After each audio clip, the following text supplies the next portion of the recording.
So I'll kind of share with you how I screwed this up and then did it right this year.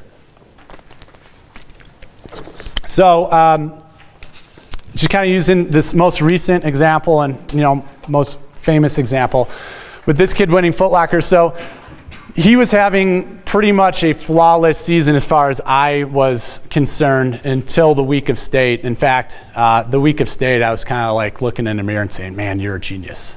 And then everything went wrong. Of course, I'm kidding. But no, I was like, wow, everything just went perfect so far this year with this kid. Everything's in the right spot. Mentally, physically, he's getting better. He ran 13:57 at Detweiler Park, which is the 5th fastest time there in Illinois history, and he was getting better. And then he got sick. It's the week of state. He had a nasty viral infection, all the way up to 10 minutes before the race. Still wasn't sure if I should allow him to race. Bottom line is he raced, he finished 6th. Obviously, something he was really disappointed in. Kind of the illness lingered for sure, but the bottom line was the next Sunday at Nike Regionals, he felt like suddenly he might be able to run, and he hadn't been able to do anything for 2 weeks, really quality. And I think he really wanted to run because of what happened at state. And so despite, I thought it was a bad idea, and this was our #1 goal. Because of what happened at state, I said, well, if you want to go for it, go for it. What's the harm? So he qualified for Nike, and then we go into Nike Nationals, and it's like, what's this about, right? How are we going to get this kid mentally ready to perform at Nike Nationals? And totally screwed it up, because he kept talking to me about, I got to get redemption, like I got to fix state, like I'm so upset over that. I gotta get that back. I'm like, well, you have that mindset on Saturday, it's gonna be great, And it was the totally wrong mindset. And he finished 13th at Nike Nationals. So what changed in 1 week?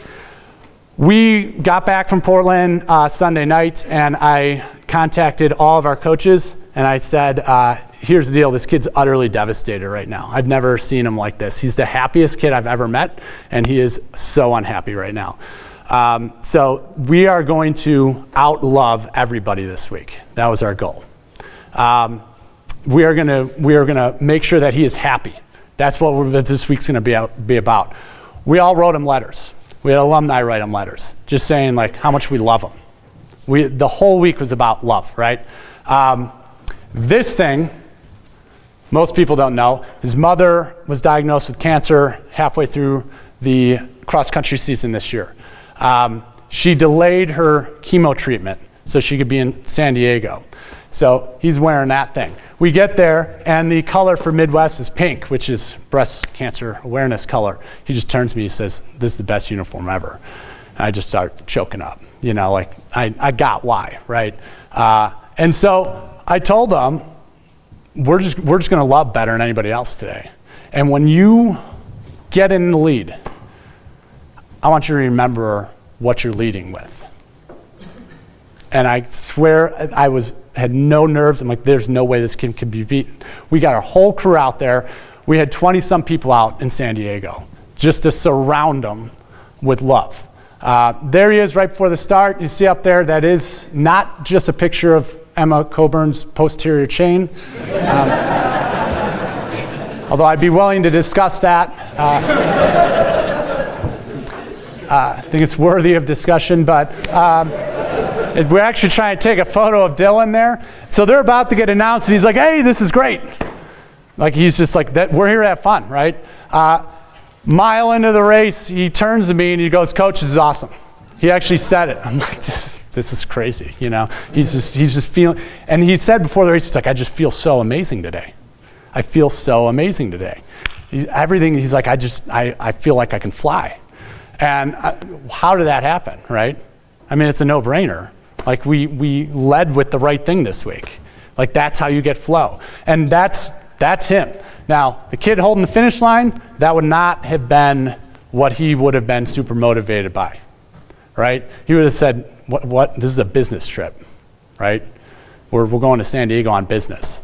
And Lucas Verzbicas, you know, he was wired differently for sure, and that probably wouldn't have worked. So I told him, I want you celebrating. We're celebrating the whole weekend, and when you win, we're jumping in the ocean.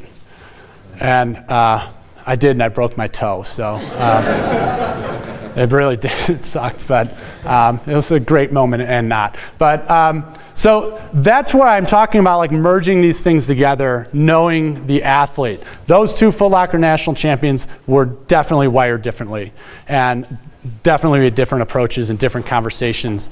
And even knowing the kid so well as I know him, I still screwed it up the week before. I just didn't think the right way, right? I didn't, it was the wrong motivator for him, like fix something. What a stupid idea. To go into a race with, right? And so this is what it was. And so we, you know, that's what our phrase was all week. Like, love's gonna win. It's gonna win.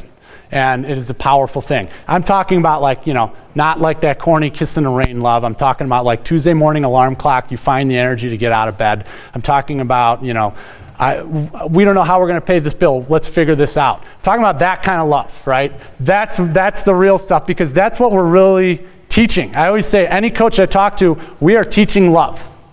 As corny as that may sound, but it's the real stuff, right? It's the, I want to be better for you. I'm really down, and I will never quit. I'm going to rally again. Because that's what it is. Like, when you have that love, there's no such thing as too tired, right? Have a crying baby at 2 a.m. You're exhausted, but you're never too exhausted for that child. Why? That's what we're teaching. That is what running is. It's never perfect. It's never easy. And it's like, how can you get beaten and still love it enough to go all in, to want to be better, to want to improve yourself and want to express yourself? That's what we're really teaching every day. And that's why I'm excited to do it. That's why I take so much time out of my life. I'm like, what is more valuable than what we are teaching? And when you frame it that way, I'm way more excited to go to practice, to think that, like, on Tuesday I'm going to practice to teach the skill of love, right? I'm way more excited about that. And he's way more excited about racing when you lead with that. And so you lead the race with that, you lead as a coach with that, and we all have these doubts, right?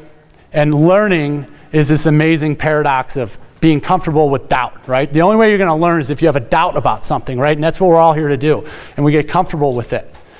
And having that as what and I always say, like, you can lead with your doubt, or you can lead with your courage or your love. You know, it's day of the state meet. I'm nervous too.